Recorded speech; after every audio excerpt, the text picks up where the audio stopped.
Use the frequency tree to find what percentage of the 200 students who choose history or geography do not continue studying after college.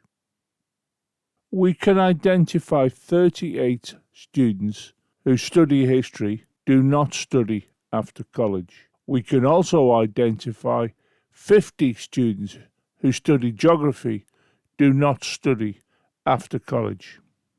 We take both of these numbers and add them up, and you can see it gives 88 students in total do not study after college.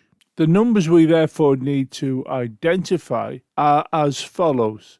We need to identify the 88 who do not study after college, and we also have to bear in mind we are finding the percentage with respect to the 200 students that either study history or geography. In other words, there are 200 students in total and 88 of them do not study after college.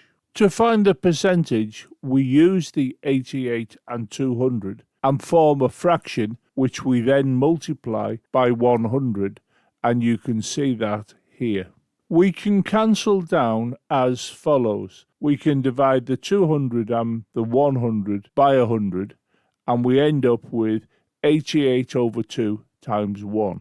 We can complete this calculation, and you can see it actually means we're taking the 88, dividing it by 2 to give 44, then we multiply it by 1, and we still have 44.